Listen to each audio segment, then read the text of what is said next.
Welcome, welcome, welcome, everybody, to another edition of the Total BS Podcast. Justin, what's cracking? We have a very important show for everyone today. We're going to hear from a number of people, different backgrounds, different ethnicities.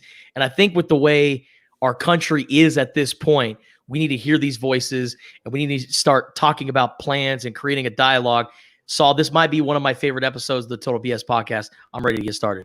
Absolutely. We put it out there for everybody today. We wanted to see anybody that wanted their voice to be heard to come on. We gave them that opportunity. Hey, let's get it.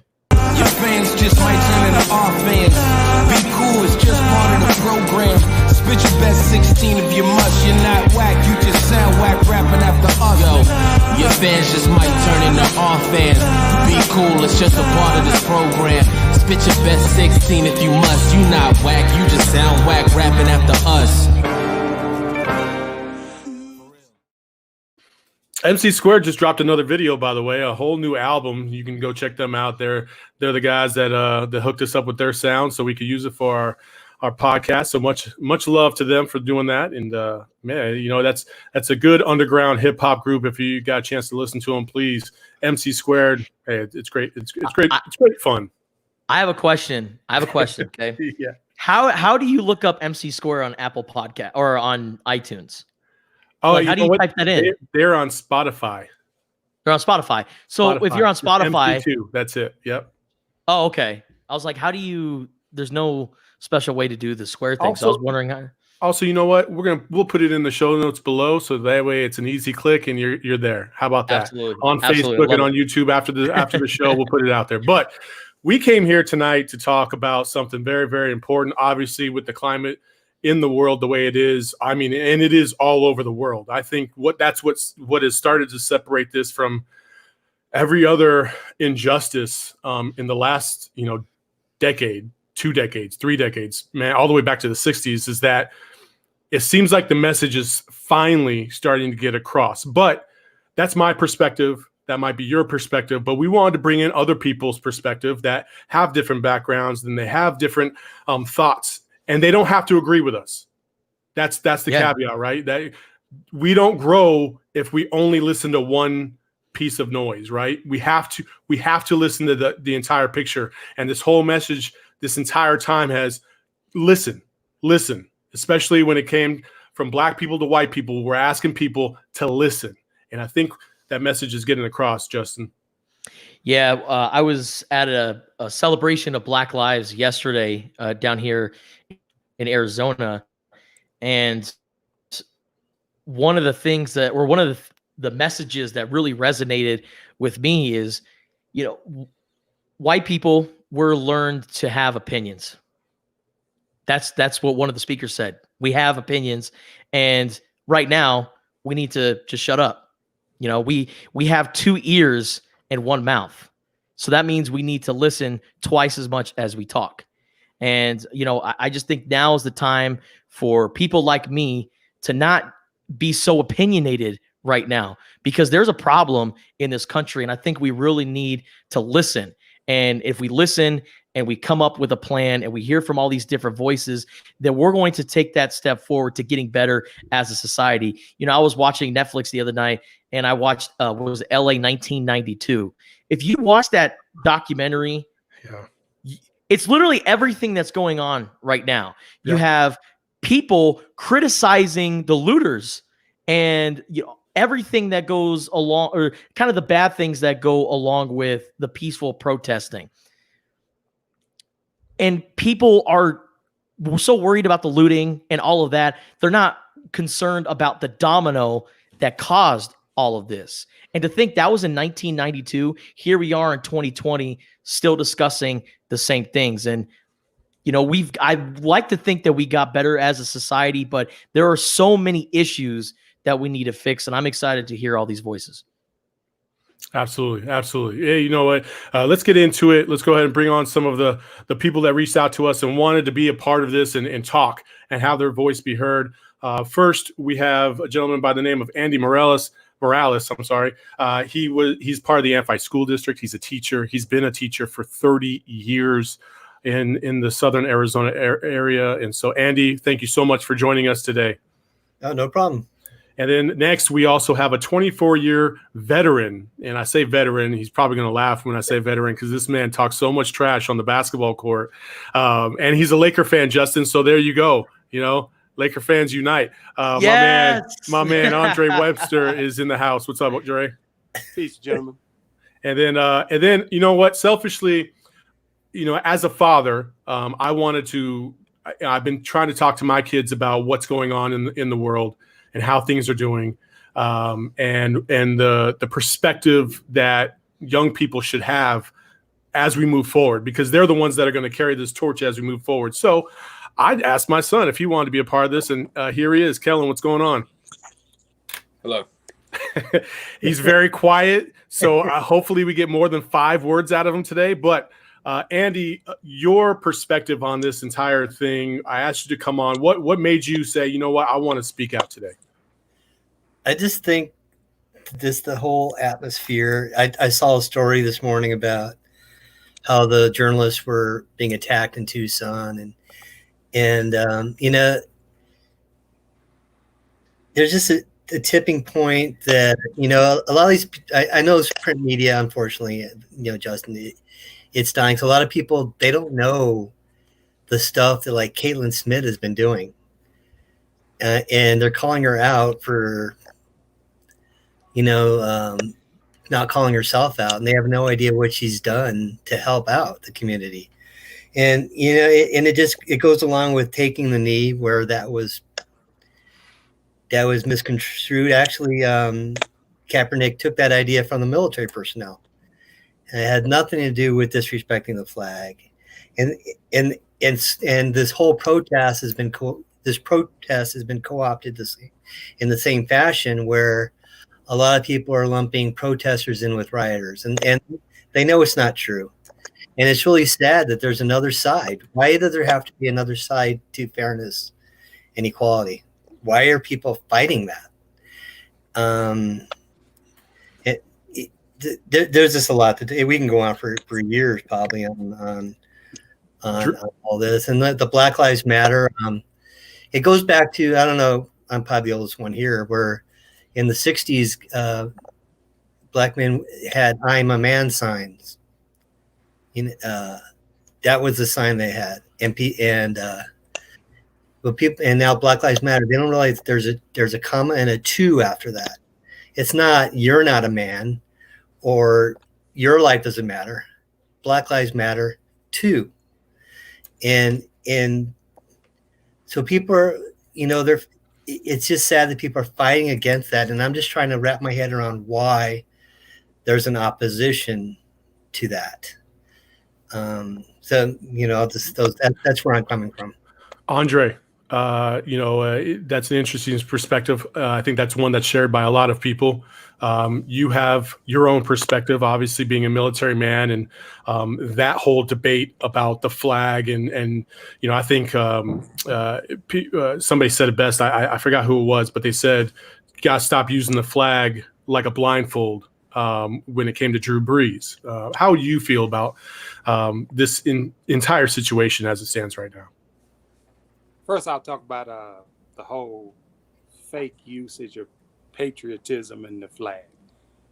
Saul, as you know, you and I were both in the military. I've never taken an oath to a flag. I took an oath to defend the Constitution against all enemies, foreign and domestic, plain and simple. And even looking at the Constitution saw my ancestors as 3/5 of a human. So it was always skewed.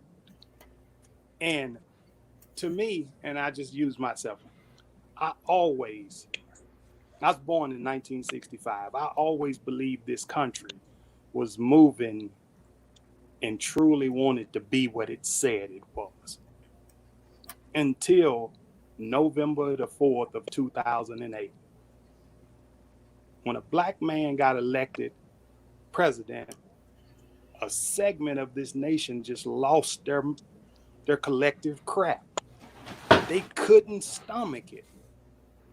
And it has tilted this nation in a way that I never saw before.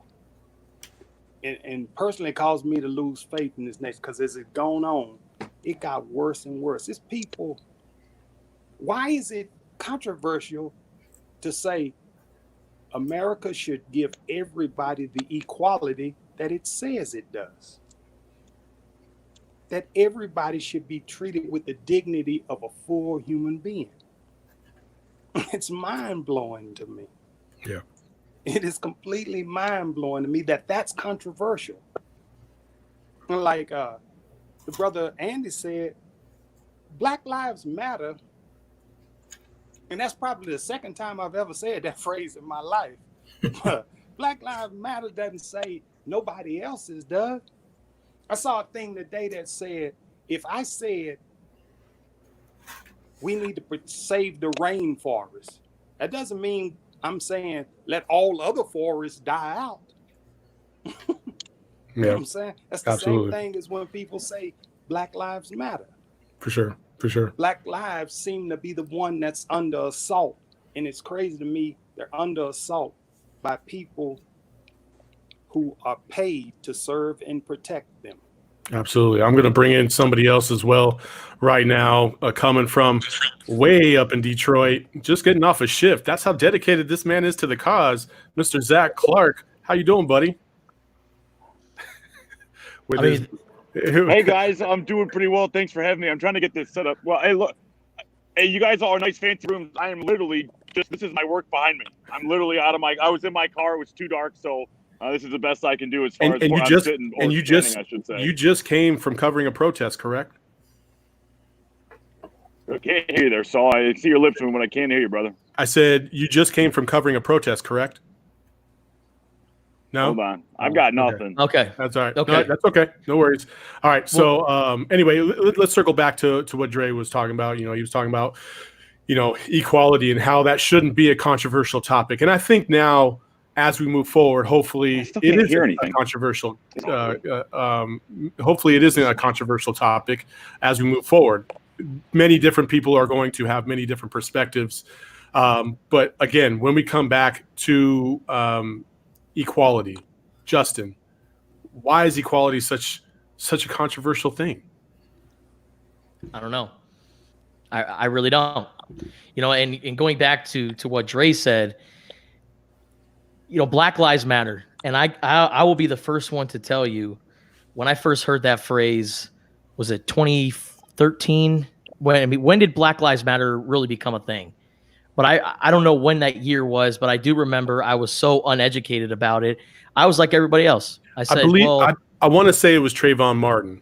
I want to say Trayvon Martin. It was Trayvon Martin, and when he got killed, and that's when LeBron and everybody like wore the hoodies. The Miami Heat all wore hoodies and took a pose, and I think the NBA, some of those teams were wearing Black Lives Matters shirts, so to support that cause. Yeah, and I was just like everybody else. I thought, well, we're all fighting for equality. You know, why isn't there a Latino Lives Matter? Why isn't there a Muslim Lives Matter? But I listened. After finally listening and seeing the problem for so many years, just like Dre said, you know, this isn't like, you know, I go to the doctor and I have a broken wrist and I ask the doc, hey, examine me. And he examines my knee, my ankle, everywhere except my wrist. And I tell him, hey, man, my wrist is broken. He said, no. All your bones matter. Or if your house is on fire, when you call the fire department, is the fire department going to hose down every single house on that street? No, they're going to focus on the one house that is currently on fire. And it's just so unfortunate that we're still here in 2020 and there is an issue with police brutality on Black Americans. And I keep hearing people say, well, you know, there's police brutality on all races. Last time I checked, I haven't seen a cop put his knee on a neck of a white man for nearly 9 minutes. I think it's important to make a distinction about that. But first, before I get to that point, Zach, can you hear us now? I can. Sorry about that. Okay, no, it's all right, Zach. You just came from a protest, correct? Hey, I did. Second day in a row, yep. What's your feeling on all this? I know you just kind of coming in this, just to give me a general thought in terms of your initial feelings each time you have to go out and cover this protest, what you're seeing and what you're feeling. Yeah, it's a great question. And, I spent the last couple of days not only in the city, but in the suburbs as well. And you talk about all lives matter and Black Lives Matter. I hear you guys having that conversation. And, that's one of the things that I think is really going to be difficult about this movement, the changes. I was speaking with protesters and their leaders, the organizers, and the change for which they're asking is not something that is insignificant. I'm not saying it shouldn't happen, but the change for which the protesters are asking is wholesale change. And we're hearing right now in Minnesota, in Minneapolis, they're talking about completely defunding the police department and starting over from scratch. I mean, that's something that it's not like Glitter the Good Witch where you can just wave the wand and make it happen. That's a very complicated process. I'm not saying we shouldn't explore it. I'm not saying it shouldn't happen. But, as I talk to protesters, they say they're willing to be out there as long as it takes. And one of the women I spoke to today says she thinks she'll be out protesting in the Michigan wintertime. She thinks she'll be out in Detroit come December. So, this today in Detroit was the 10th consecutive day. Are we going to be having this conversation in 6 months on the 190th consecutive day? And I think the answer is, probably far more likely than we would have thought. I think that this goes on at least into the summer. And, will those changes happen? And the big question that I have, and y'all can speak to this more than I can, being a white man, but, when the police departments, when the government say we're going to make these changes, is there the trust within the communities that are protesting to believe that that change will happen? And, one of the things they're asking for in Detroit is transparency within the police department. They want more information. They want an independent audit. They want to see the books. They want to see where the money goes. And, in the past, the department's been hesitant to that. Will they be more receptive? And, there was talk about the protesters sitting down with the mayor and the chief of police, but they said they would not do that unless the demands of every single protester was met. I'm not saying it's not reasonable, but again, the asks are large and these problems are systematic. They're centuries old. And so, I think these protests are going to continue for quite some time. And, I think until change comes, people feel like they need to be out there. And that was the message that I got today. The trust is the biggest thing right now. How many times in the past have things been brought up like this and the police department or the local government is saying, yeah, we'll take care of it. We're going to make wholesale changes, and nothing ever happens. So my perspective on this, Zach, and you let me know if I have your feeling on this right. All the lofty goals and the expectations that protesters have, that's all well and good. But if I'm a local government official, I don't want to get myself into trouble and promise more than I can actually pull off during my time, right? So we're talking about incremental changes that make a significant difference as we move along. And I think that's been part of the problem is we have a tragedy, a week or two of protest, and then it kind of goes away and everybody forgets about it because they get distracted with real life and other things, or just life and other things. And I think that's part of the problem. And I think this is the distinct difference between this and all the other ones is because this just feels like, okay, whoa, this is way bigger than we thought. It's worldwide, for crying out loud. They're protesting in Belgium, they're protesting in Germany, Paris, like you Korea. Like people are sick and tired of hearing about racial injustice worldwide. And I think that's a beautiful thing. And hopefully that'll spur change. Before I'm going to let my son go because I'm sure he's sitting here like, okay, cool. Can I talk for a second, please? Kelan, you're 14 years old, about to be 15, and you're first year of high school. Kelan is my son. He's got black in him.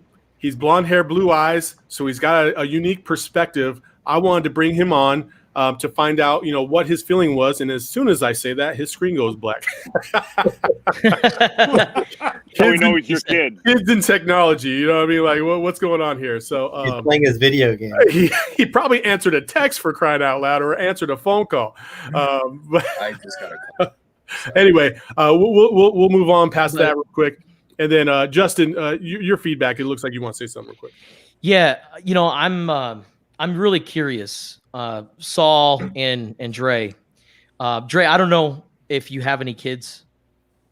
If you have any, okay. When you were raising them, when they were, starting to figure out their role in life, did you have to educate them on how to address a police officer, or if they were to ever get into a situation, what they should do when they come across a police officer?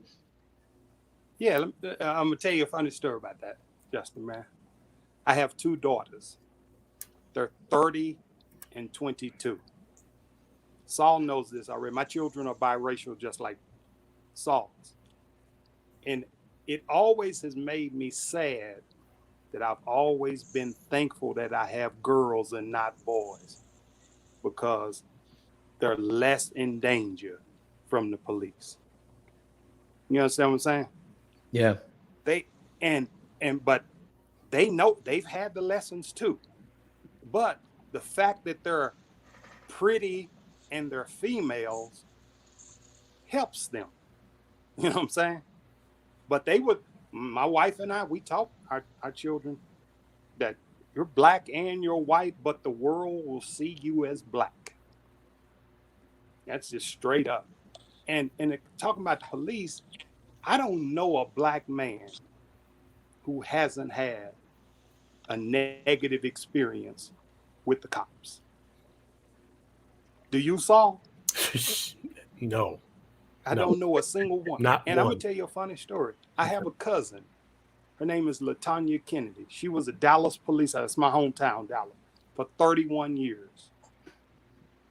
She retired a couple of years ago. 31 years. The Dallas police killed her brother. Yeah. And the city of Dallas paid my aunt $500,000 for killing her son while her daughter was a Dallas policewoman. Jesus. That's the change. That's the change we're looking for, right? Yeah. But it's more complicated than just the system, right? It's almost a change in complete behavior for some people. You know, I think the screening process is obviously one of those things that desperately needs an overhaul. How you evaluate the psychological factors that go into being a cop. It's not an easy job. It's not for everybody. We all know this. Kelan, I was queuing you up real quick. Are you back now? I think so, yes. Kelan, as a 14-year-old, what is your thought? And I want everybody to hear this because he's a young man and he's trying to figure out life, right? As we all were at 14 years old. What is going on in his mind? Kelan, what is your perspective on all this? Well, being in like high school, I have history classes and we always learned about racism and like just all the things stacking up to it. And I don't think I ever saw how serious it was until the killing of George Floyd. I feel like it's always been as bad, but just recently, like a veil has been lifted over my head, and then I've seen like this is all happening, and all of the other killings of just black civilians by cops and stuff. And it's Kelan, sorry, I don't mean to interrupt you. Do you think maybe it's because you actually saw the video? This was in broad daylight, because there have been a number of instances where you see people defend the police officer and say, yeah, but there's always another side to the story. This was as clear as day. Do you think that's why? Yeah, I think that's definitely like supporting it, and just why everybody had an outlash. I've heard about other killings of black people like Trayvon Martin, but it almost just flew past my head. But now that I've seen the video and like seen how the cop was not even fazed by how he just killed a man, it really just stays in my mind. And yeah, I mean that's exactly what we're talking about, right? Yeah. Well, I think Kelan brings up a good point, because I'm going to date myself again, but civil rights legislation never would have passed unless the TV cameras saw Bull Connor put the dogs and the hoses on the citizens of Selma or Alabama. that's when things change. And I bring that up again because the president, what did he say a couple of weeks ago or 2 weeks ago? He has vicious dogs and some kind of weapons, and that first thing popped in my head: vicious dogs and weapons. It's no different than when Muhammad Ali was fighting George Foreman in the Thrilla in Manila, and George Foreman showed up with German Shepherds, which that particular dog was used to attack a lot of people at that time. And it's just like it was an automatic, like a bad visual for a lot of those people around there. It's the same thing. Once the nation saw what was happening in the South from those video clips, then things started to change. And Kelan brings up a good point. Once that video came out of the almost 9 minutes, but they've added more minutes because you can see that he already was in the cop car. So, there's a lot of stuff going on in Minneapolis that I just Tim Steller, I think Justin should talk to him. He grew up there. It's really bizarre city. And but Kelan's right. The video coming out, it was another game changer. Kelan, I appreciate you, buddy. Love you. All right. Thanks for coming on. All right. And then obviously, if I'm going to bring a family member, I'm going to obviously do that same thing for you, Justin, because your brother is in the house. What's up, Joshua? How are you guys? It sounds like you're on the space shuttle right now. Everything okay? Yeah. Howard? Good. Anyway, Josh, obviously you've seen your brother. He's been participating in the protests, covering from a media standpoint without getting in a car accident. What are your feelings on this entire thing, and especially when it comes to the perspective, from your perspective, what more can be done from your perspective as far as you've learned to this point?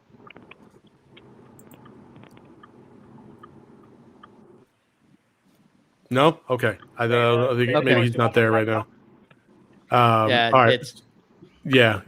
Okay. Yeah, I'm sorry. It's okay. What it's like that skit from the Chappelle Show. Wrap it up. Wrap it up. Wrap it up, B. All right. Wrap it up, B. Zach, I guess I'll defer that same question to you.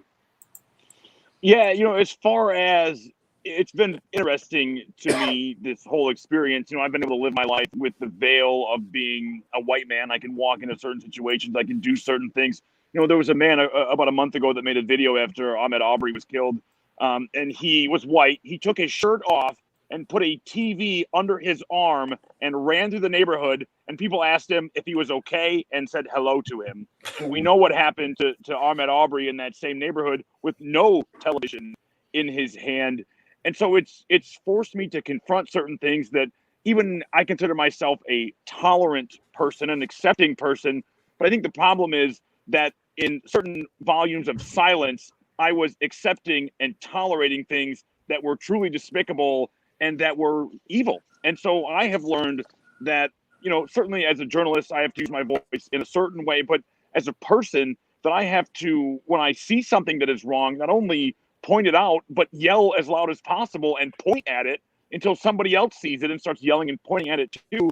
And, I think about my own children. You guys were talking about your kids. I have a 4-year-old. He too is white, but unlike me, he is Jewish. So he has a separate bias. And this one, again, he's able to hide a little bit if he chooses, right, because of the color of his skin. But, I grew up in a little teeny tiny town in suburban Detroit. I didn't ever have to think about these things. And the older I get, as I experience things firsthand, not only do I feel guilty, which makes me feel even more guilty at the same time, there's this compounding feeling of guilt, but that we have to all together do something. And to me, it feels like we have to stop accepting the current reality. There's this saying, it is what it is, or that's baseball, right? Those kind of things, unless it is baseball, those kind of things have to go away. We can't operate under the status quo anymore. They have to end. And until they do, Saul, these people, whether they're in Belgium, like you said, or in Korea, or in Detroit, or in California, or in Tucson, or wherever you are, Dallas, they'll continue. These people are not going to go away until they feel that they have been heard by the collective. And that's something that I think, we'll need to keep an eye on, because I don't think that's something that's going to happen quickly. I mentioned it could be a matter of weeks and months, and these kinds of changes are difficult and they're necessary. And so, I just, as far as how it goes immediately, I'm just going to shrug my shoulders. I have no idea. Over time, I'd like to think things would change. And, I listened to Andy talk, and he's absolutely right about what has changed. You talk about civil rights, you talk about Bull Connor. The problem is, and I'm not disagreeing with Andy, the problem is not enough has changed since then, because we are still seeing problems like what happened with George Floyd, or even with Breonna Taylor.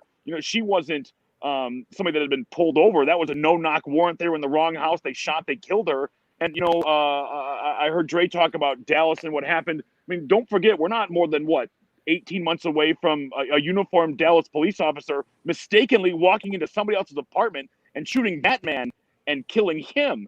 So Thinking it was her own. Thinking it was her own. That's what she says. That's what I'm not said, sure. yeah. Those are just the ones we know about. Those are just the ones we know about. And that's the thing that I'm glad that's been said too, because one of the signs I saw during the protest today was, how many of these incidents, the sign says, how many weren't videotaped? ? Yeah. Well, and that you also, to me is the real question.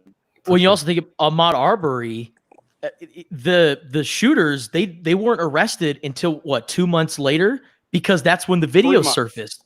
3 months. Yeah, 3 months later, that's when they were finally arrested. 23rd of February. And there's a systematic problem in this country, and it doesn't just involve police brutality. The same was true with Ray Rice. He beat that woman senseless, and nobody cared until we saw the video in that elevator. Nobody cared until we saw it. Maybe sometimes, I'm always a fan of asking a second question, but maybe sometimes we have to take things at face value. They are what they are. They're terrible and they're horrible, and you don't have to see a video to prove it. For sure. Zach, hey, man, I know you're a busy guy, and I'm sure you're tired after a long day of covering this protest, but I appreciate you coming on today, man. Hey, Thank you, gentlemen, Zach. a pleasure and honor. Good to see you guys. Be good, okay? Stay safe. Hey, you too, man. Dre, before we let you go, again, from the military perspective, we've talked about this a million times, but also as a black man in America, you have biracial children. I come from a biracial background. When you think about what can we do now, right? I saw, I think the New Yorker put out an image, and it was a cartoon, and it showed somebody keeling over at the beginning of the state. I think it was like maybe the state of New York, and they were tired. They're like, dude, we're just beginning. Like, what are some small steps that you think people should keep in the back of their head in terms of going out there and making a difference immediately? Okay. First, I'm gonna answer your question, but I'm gonna say something. I agree with you when you say this feels different than anything before it. Yeah. Like one of you guys mentioned Belgium. They tore down the statue of King Leopold. Yeah.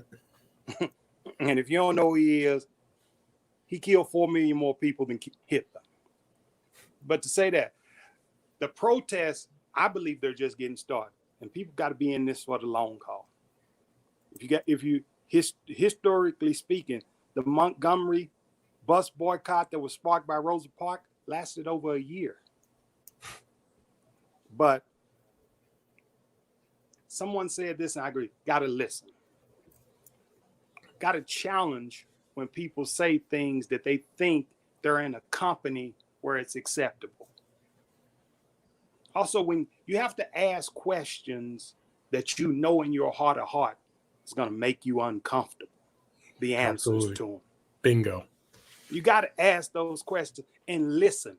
And don't listen to respond, listen to understand.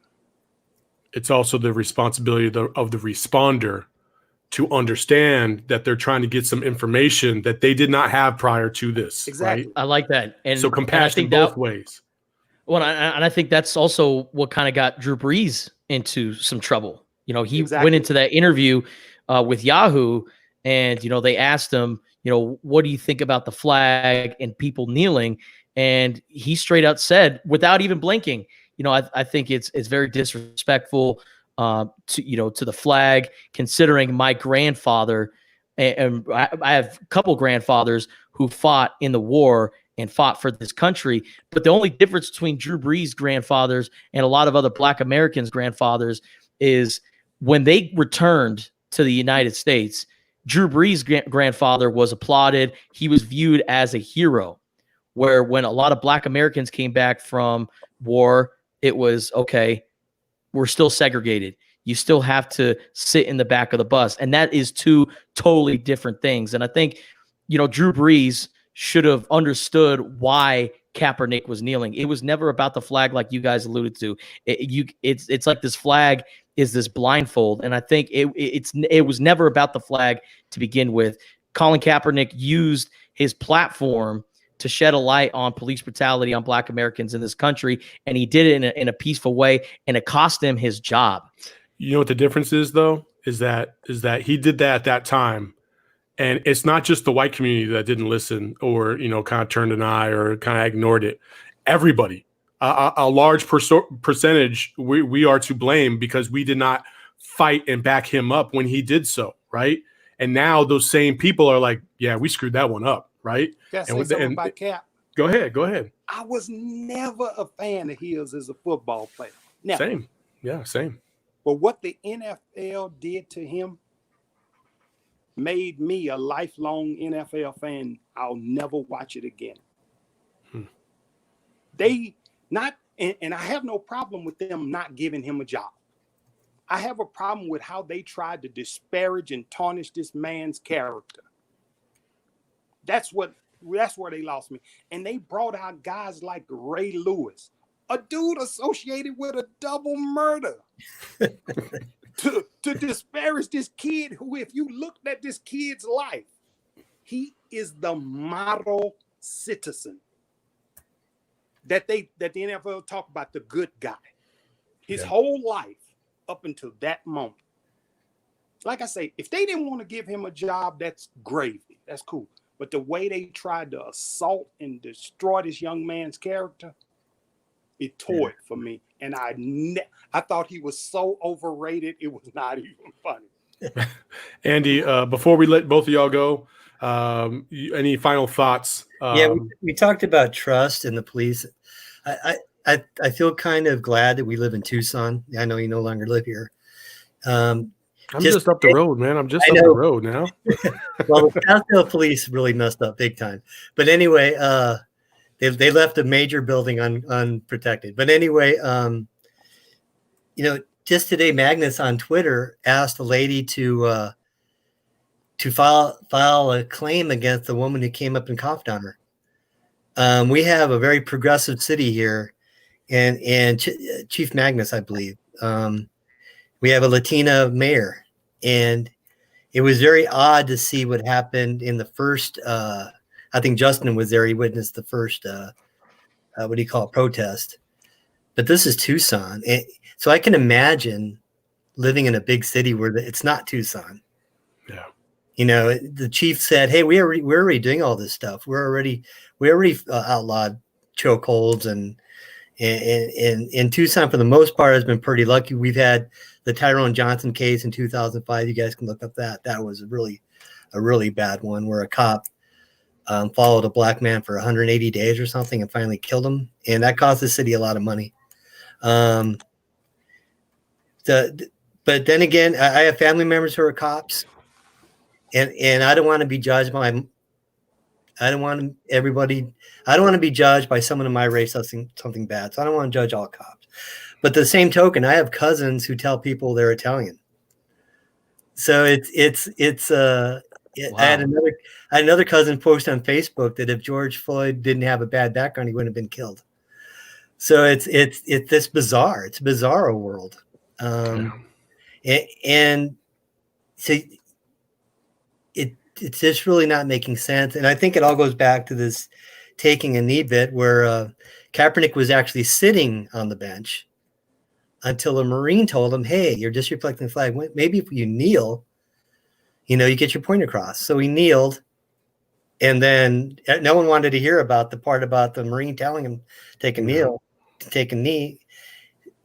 So we do have to listen. And I'm just glad I'm in Tucson. It's I have 3 daughters. I have a granddaughter in Phoenix. So I don't know where this is all headed. I'm a teacher. I want the schools to open because we need to offer the ability to kids to be with other kids that don't look like them.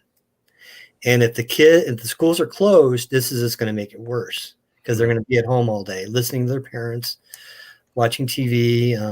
That may be good for some, but it's not going to be good for society. For sure. Education is a big equalizer. Dre, you got any parting words? Man, I just hope the changes that are needed actually come from this. You know what I'm saying, bro? Yeah. I say it's just, and as far as the videos, I don't watch those videos anymore. Yeah. I don't want to subject myself to it because I know how this story is going to end. You know what I'm saying? But if everybody endeavors to be the changes they want to see, maybe it'll work. Yeah. Maybe this grand experiment that they call America will work.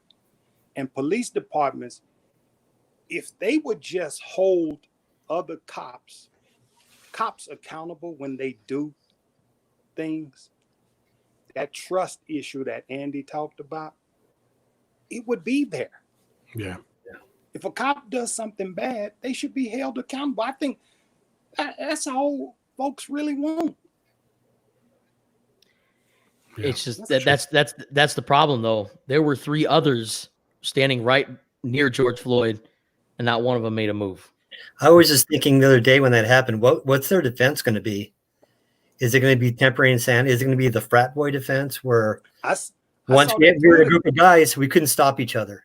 I saw that 2 of the guys have already started to say it's just the one guy who did the nail in the Derek Chauvin guy, the guy who actually killed him. Yeah.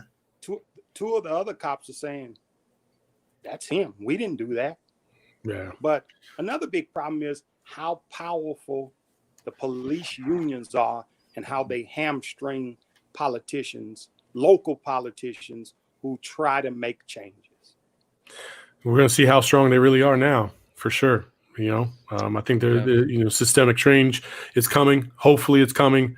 And I encourage, if you don't know how to get involved or what to, it could be as simple as making the right vote for the right person at the right time. I mean, it really is. And you have, I don't know about you, but I know when I voted before, there might be 100 things on a national ballot, right? 100 different items. I can't look at every single proposition. You know what I mean? Like, what does it mean? Is I try to read and I'm like, all right, I get the gist of whatever. This time, whatever city you're in, whatever, I forget what district you're in, you better pay attention to who those candidates are, because those are the ones that are going to be able to really make some change locally for you. And then obviously at the state and national level, it's a much bigger story. But hey, Dre and Andy, thank you so much for joining us, man. I appreciate y'all, love y'all, and keep fighting, because that's what we're all here. Thank y'all for having us. Take care, man. Thank you, guys. Whoa! All right then. Wow. Hey, man, I'll say this. I try to walk the line and give everybody their voice. I appreciate everybody for their input. I think it was tremendous. I always get emotional when my kids are involved. Kelan, speaking. He was speaking truth. You know what I mean? And it's great when you see that, because you're like, all right, well, at least I didn't screw him up. I appreciate the fact that he had a good sense about him, and he spoke his truth and what he feels, and I can tell that he's thought about that, and that means a lot to me. You've been in the protest. I marched on Friday. I think it's good to experience that at least once. You've never done it before, because it is emotional. It's emotional, and it's good for you to go out there and get off the phone and social media and go see it for yourself. How many people are impacted by this? You know what I mean? And so it was good for me to see that. Now is when the hard part truly starts. How do we actually make legitimate change that is going to change the direction of this country? The river is going one way. We need to build a dam and force it to go somewhere else. And that's the hardest part right now. Yeah, I've been, and you're like me, Saul. We've been in this sports bubble, and this whole time over the last several years that we've been doing this job, we like to contain ourselves. I said there's a reason why I went into sports and not politics, because I think politics is terrible. It just brings out the absolute worst in people. News is the same deal. Yeah, you get a lot of lighthearted stories and it's great, but there's a lot of tragedy that comes along with it. And that's why I say to everybody, as you can probably hear my dog barking in the background for some stupid reason. But I highly encourage everyone to get up, go to a protest, and listen. And one of the main speakers at the celebration of Black Lives that happened in Arizona this past weekend, the main speakers told people, like, listen. There were several speakers that went up and spoke. There were performers, and the main point that they wanted to address was just to listen. Listen to our pain. Listen to what we have dealt with our entire lives. Because Saul, I asked Dre, he about his kids and how he's thankful that he didn't have to raise boys, because he would have to talk to them about how they address the police, and if they were to ever get into a situation with police, how would they act? So I've never had that conversation with my father. My brother, who's here with us right now, he's never had that conversation with our father, because white privilege is a real thing. We don't have to worry about something because the color of our skin. We just never experienced that growing up. And, seeing that protest, seeing everyone filled with emotion and ready to make a change, I thought it was great. And like I said, I've been in this sports bubble for so long.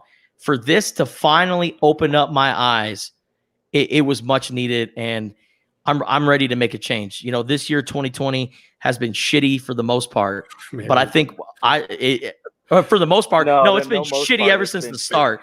Since January. The only good thing that has happened in 2020 was the birth of your niece. That's it.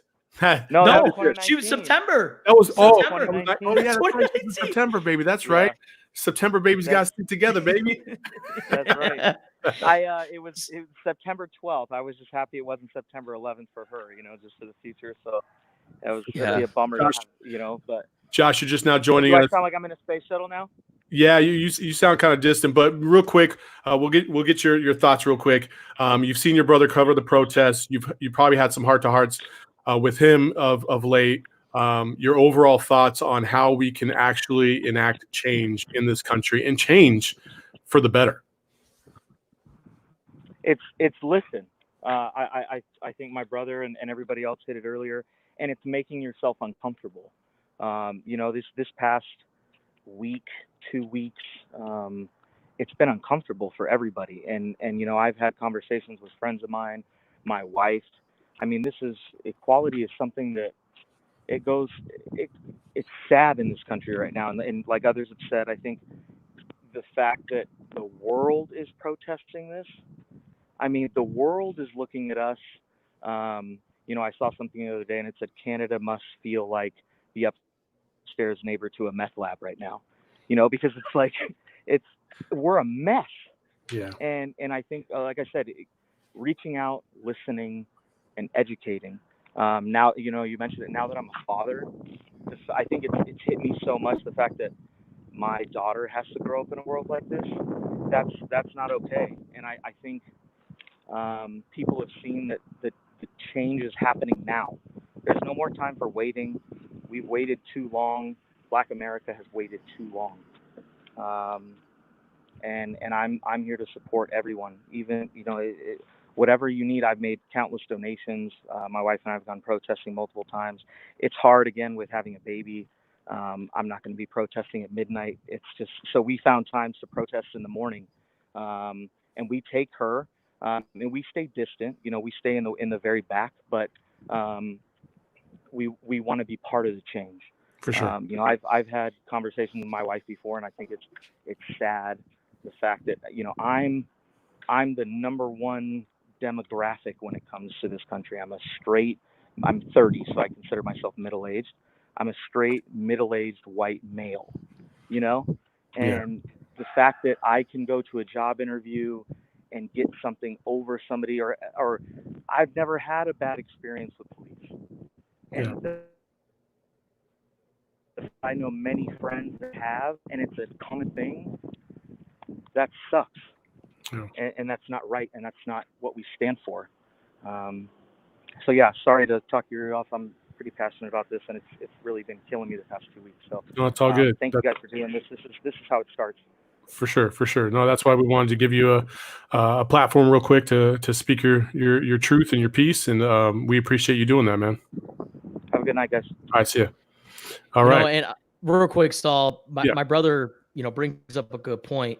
He was protesting with the baby, and I'm not saying you should do that because, there's also a global pandemic going on in the background, which I think is crazy that we're just not even talking about coronavirus anymore when it's been running our lives for the last, few months. But, find a way to help out and be a part of it. Now, I'm not saying, you should post a little black square on your Instagram page, or you should, post something on Facebook.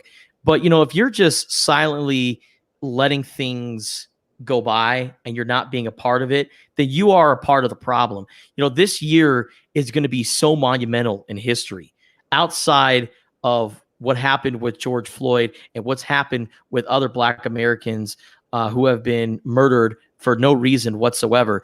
Do you want to be that person that didn't do something, that didn't sign a petition, that didn't vote, that didn't sign anything? Do you want to be known as that person who, or do you want to have that on your conscience that you were someone that didn't make a change? You should be a good person about this. Just do something, take action, because you know what? Using the term thoughts and prayers on social media is only going to take you so far, man. It really is. You can only think and pray so long before you actually need tangible evidence of change, right? And thoughts and prayers never brought anybody back. So I think one of the things that people need to understand, if you don't know what to do, at the very least, November 3rd is your opportunity to make a big difference in this country, whatever side of the fence you're on. Okay. I'm not going to be political and tell you which way to vote. I'm not going to tell you what candidate you should vote for. But if we want change, or if we want something that's going to be, if we want the country to go one way versus another, or keep it as status quo, November 3rd is your opportunity to prove that point. Okay. And I think as a country, we need not only, you got the president, obviously, but we need local leaders, especially in a time like this, to really stand up for what is right and really back their people the way they were nominated and voted in to do. And I think we need that more than ever. You mentioned coronavirus, Justin. We've talked about this issue for quite a bit. I think it's kind of a good time to kind of get out and touch on some sports stuff before we wrap this all up. You talked about coronavirus. What's so funny is my son, Kelan, he's a type 1 diabetic, right? And so he says that kids will come up to him and be like, sugar. And every time I hear like coronavirus, I just feel like he's going to come up to me like, Rona, you know what I mean? Like, it's one of those things where the NBA is trying to deal with it. Major League Baseball is trying to deal with it. And the NBA came out this week and talked about July 31st being their return to play date. 22 teams going to try and make it back. They seem like they have a well thought out plan. The players are on board. Everybody else is on board. They're going to do it at Disney World. I wish I had a ticket. I wish I was inside the bubble. 1,600 people inside the bubble, and you probably get to ride Space Mountain with Giannis.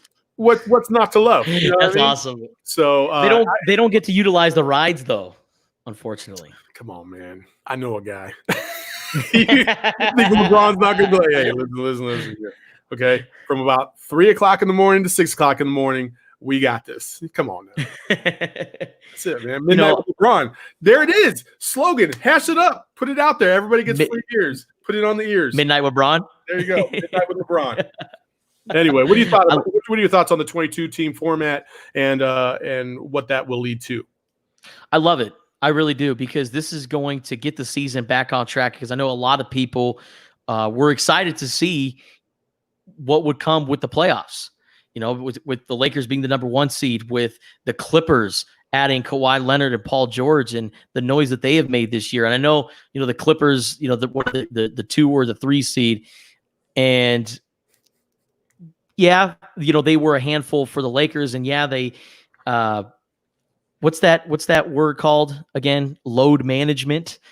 I think we would have seen a healthy Kawhi Leonard and a healthy Paul George, and I really think the Clippers would have been a problem for the Lakers. I mean, and with the Western Conference standings, with the Eastern Conference standings, like I said, the NBA, it was such an important year this year. Plus, when you add in all the other things that happened with it, with Kobe Bryant passing away, we want to see the Lakers compete for an NBA championship this year. Celtics most dangerous team. No joke. According to James Bunker. No, sir. No, sir.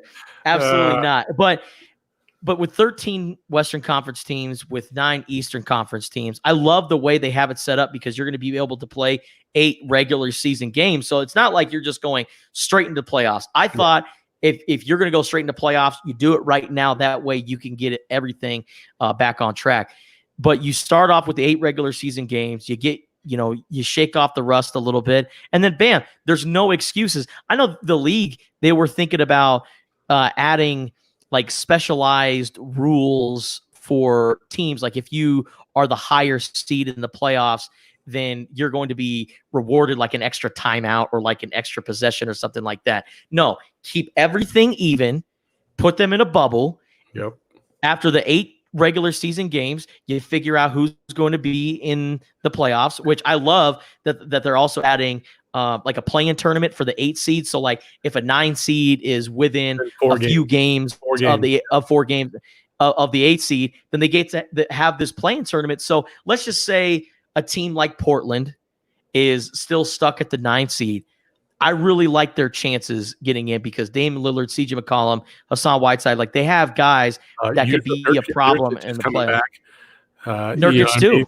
Like they got a squad that is healthy now, and that's the other the domino in this is right. Everybody got healthy all of a sudden, and so now you get, in my opinion, you get an even better playoff because you don't have any crowds involved. So now you get to see who was really getting gassed up by their crowd and who really wasn't. Number 2, it's just like any other tournament when you were growing up in high school or in elementary or whatever. There wasn't like 16,000 fans in your corner. It was just, we played like a round robin or a league or whatever, and then you got to the tournament, and the tournament is 1 versus 8, best versus worst, and you just move on from there.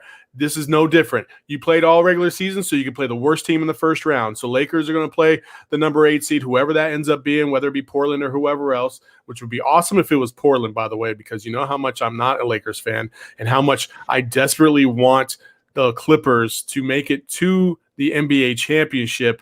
Obviously, if my Suns don't do it, but I don't have high hopes for that one. And it would just be awesome. Let's be real. Like LeBron on rest now? Come on, dude. He's got he's already like making father time. I don't know how, but man, all that wine he was drinking during the Corona shutdown, I'm sure it's going to go to good use now. Well, you also think too, he had the groin injury a year ago and he missed the second half of the season. So he missed the second half of the season last year, sat out the whole summer, looked pretty solid all throughout the year. I mean, he was an MVP candidate. He would have got my vote for MVP. And now he's rest. He's drinking wine. He's still working out, doing his thing. I mean, I don't see a situation where LeBron isn't in the NBA Finals. No, we're about to mute James Bunker. I'll tell you what, right now with his Celtics and Lakers versus Zion talk. He's got a point though. I will say this: the NBA is going to find a way to get Zion into the first round in the playoffs. In the playoffs, yes. Believe me. Believe he will get some whistles in his direction. Believe that. Anyway, a league that's not doing so hot. The hot I don't get it. Major League Baseball had it teed up for them. They were ready to go. They had an agreement in March, and now we're sitting here, and there's still no baseball. There's baseball. There's literally baseball leagues all over the country, all over the world that have started, and I don't get it. I don't understand it. I know that players want their money. I know that owners don't want to pay as much because they're losing out on ticket revenues and sales and things of that nature. Man, can we just find a way to make this work? Yeah. July 4th was kind of like the rough deadline or the date where they wanted to get things really started. Now here we are less than a month away, and I'm not sure we're going to have a baseball season. It's really unfortunate.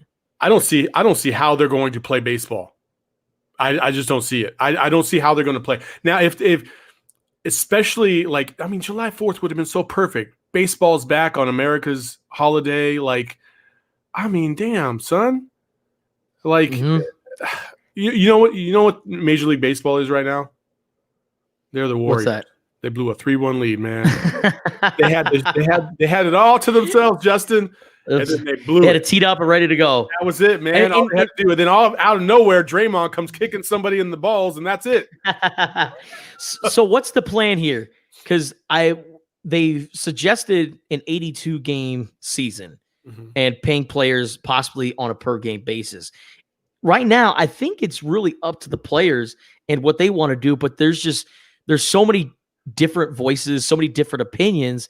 I know there's a handful of players that want to get back and they want to start playing, but business comes into play. You're a professional. You want your money. You don't want to sacrifice a big chunk of the paycheck just so you could play, a few baseball games, especially if you're not going to make the playoffs. So what do you do at this point if you're Major League Baseball? I don't know. There's a clause in Rob Manfred's in the deal that gives Rob Manfred the power, the Major League Baseball commissioner, the power to enact a 50-game season, prorated, and the players have no choice because if they back out, then they're breaking their own labor law, and it would not hold up in court. So that's the last the last card he could throw on that's like the ultimate spade, right? It's just I don't know, man. And as far as everything else goes, who knows? I know NCAA teams are coming back to their campuses. Some are coming back this week. Some are coming back next week. I know Auburn is bringing everybody back in for workouts, and they already have some confirmed COVID cases. Alabama. Auburn too today. Auburn too? Yeah, and so they're going to hold them out. And so it's going to be interesting to see how this all plays out. I think once they get into the bubble of their campuses, they'll be okay. But outside of that, it'll be interesting to see how everything plays out nationally. And hey, obviously COVID has definitely taken a backseat to everything that has happened nationally. My hope is, and what I am going to desperately try hard to do on my end, is keep finding information on how people can go out there and help this cause and help really instill some equal humanity for everybody, because we all deserve it. We're not born, when we're born, we don't get to pick what color we are. We don't get to pick what gender we are. We don't get to pick anything that is given to us by the grace of God. Okay. And we shouldn't get punished for that. So absolutely. Justin, my man, do you have anything to add before we wrap it up? We need change. And I know it's more difficult and it's a taller task than me simply just telling you, hey, change yourself. We need to change as a country. It is so refreshing to see a protest, and it doesn't matter what part of the country it is, to see so many people, different races, different ethnicities, all come together. This was a lot different than, Los Angeles in the early 90s. This is a lot different than the 1960s, but the message is still the same. Brutality on Black Americans is still a problem. And the fact that the protesting and the message is still similar to 50 plus years ago, decades ago, that's a big problem in this country. And I'm not going to sit here and say we're going backwards as a country, because we're really progressing. It's just this one problem needs to be fixed. And that's why Black Lives Matter. Get rid of all that all lives matter bullshit. I'm getting tired of hearing it. I really am, because a lot of people are ignoring why people are saying Black Lives Matter. Yeah. All lives matter when Black Lives Matter. And until this problem gets fixed, all lives matter will have to be on hold. I'm reminded, I was talking to Estella about this, my fiance, and I said, when people say all lives matter, you know what it makes me feel like? It makes me feel like when I would be in an argument with like my spouse at the time, right? Or a girlfriend, right? You've probably been down this road before. And you are calm, but the message is aggressive, right? And so like I might be like, oh yeah, that dress is trash. And I hear from her, stop yelling at me. Like, don't listen to the tone of my voice. Listen to the message. Okay. That's what I'm trying to say. And I think a lot of people need to listen to the message. People are shouting right now. They're upset.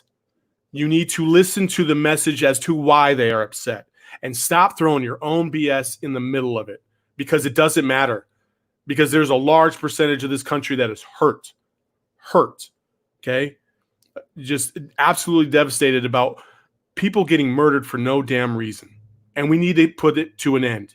It's systemic. It's cultural. You know, there's certain aspects and there's certain areas and pockets of this country that you just don't want to go to. As a black man, there's parts of Texas that you can't go to. When I got into the military, there was a part of Florida that they told me don't stop and get gas here after 5 o'clock in the evening. You know, you have things that are called sundown towns. Like, those are real things that black people in America have to be cognizant about. I am sending my son to LSU Shreveport. There are pockets of Louisiana. No. You know what I mean? Like, it just doesn't fucking stop. You know what I mean? Like, we need to get to a point where it doesn't matter where you drive or where you stop or where you go. Like, you're free to do whatever you want as long as it's legal for everybody. And until we get to that point, this country is going to continue to be under the microscope. And we need change, brother. And that's why we end every show talking about, you know, I always tell my man Justin, and he always says the same thing to me, that we love each other. He's like a brother to me. He's, you know, we've had a long relationship for like the last 6 years now. Man, I can't believe it's been that long already. 6 years. And truth be told, there isn't one day in my life that I've ever looked at you and be like, oh, this white guy. You know what I mean? Like, it just has never crossed my mind. Never, man. Never. I mean, we do some pretty corny things sometimes. Oh, yeah. I mean, yeah, we talk about grandma. You know what I mean? Like, I could say it's the white part of me, but you know what I mean? Like, it's just one of those things where, like, I don't give a damn. You know, I just don't give a damn. And I care about who you are. I have black friends. I have white friends. I have Asian friends. Like, I look up to people who are good people. That's who I want to, you know, who I want to emulate, who I want to be my mentors, who I want to mentor, you know, good, wholesome people. And we need more of that in this country. And we need to listen, because just like any husband will tell you, you're not a good husband unless you're a good listener. And right now, we need a lot of good people to be husbands and listen to their significant others, because there's a way we need to go about doing this. And hey, the way we had been doing it ain't it. And just because we say Black Lives Matter doesn't mean we're saying, yeah, but these other races. No, we're saying Black Lives Matter. What Andy Morales said, I'm going to echo what he said earlier in this podcast. There needs to be a comma too after Black Lives Matter. We're not saying it's anti-white. We're not saying it's anti-Latino. Black Lives Matter. And, you know, it's just so great to see so many people stand up for this. And I think we're stepping in the right direction, because like you said, Saul, there's just something about this that feels different. But, you know, I'm sure a lot of people in the past have thought the same thing about the previous instances, and nothing changed. What are we going to do to change this issue? November's coming up. Listen, I'm not going to talk about politics, because I just think it's a terrible beast, and it really divides people. But at the local level, you need to be the change. Every vote counts, and go out and make a change. If you ever have a chance to watch the documentary on HBO about Dr. Dre and Jimmy Iovine, there's a part in there. Jimmy Iovine found Dr. Dre. He found him and he signed him to his record label. There's a part in there where Jimmy Iovine at one point wanted to leave when he was producing a record for Bruce Springsteen. And this other man, I forgot what his name, he was a high level record exec, told him, stay in the fucking saddle. Stay in the saddle. It's going to get hard. It's going to get difficult, but you stay in the saddle. And sure enough, he was able to produce Bruce Springsteen, and he was able to produce many, many other great talents. I mean, you look in the music industry, and Jimmy Iovine is responsible for a large portion of those people, right? Right now, everybody in America needs to stay in the saddle. It's called the Defiant Ones. Good looking out, Josh Spears, the Defiant Ones. And stay in the saddle, because it's going to get bumpy. It's going to get hard. We're going to get rejected from time to time. There's going to be laws that are rejected. There's going to be, different things that we're not going to like about this, but you've got to stay in the saddle and continue to fight, because that's what we need to do. And too far in the past, maybe we've run up into a little bit of resistance, and then we forgot what the message was, and the pain started to subside, and then we moved on. You can't do that this time around. And that's why I agree with you, Justin. It feels different. I hope it's different. This is the first time in my life where I feel like significant change is going to come. And hopefully we get there, brother. This is our fight. This is our fight. The message is Black Lives Matter, and the issue is with Black Americans. But in order to get change, in order for this issue to be fixed, we need to understand that this is our fight. And like you said, Saul, we got to stay on the saddle. And just because it doesn't necessarily relate to us as white people, we still need to stay on the saddle, because this is our fight too, man. Yeah, Black Lives Matter. Absolutely, brother. Love you, brother. Love you too, man. That's another episode of the Total BS Podcast live stream. We'll be coming back this week. We will be back on Thursday. Hey, you know what? Hopefully nothing, a nuclear bomb isn't dropped, but we're going to talk about something a little bit more lighthearted, and maybe we'll get into some more sports but we will never leave our pulse off of this for sure. And I'm going to try and bring a nugget for change, whatever small little thing I can impart. I'm going to try and do my part. I know, Justin, you're going to do your part. I've seen so many people out there on social media doing your part. We appreciate you. We love you. Thank you guys for joining us. Total BS Podcast. Peace. Your fans just might turn into our fans. Be cool, it's just part of the program. Spit your best 16 if you must. You're not whack, you just sound whack rapping after us. Yo, your fans just might turn into our fans. Be cool, it's just a part of this program. Spit your best 16 if you must. You not whack, you just sound whack rapping after us.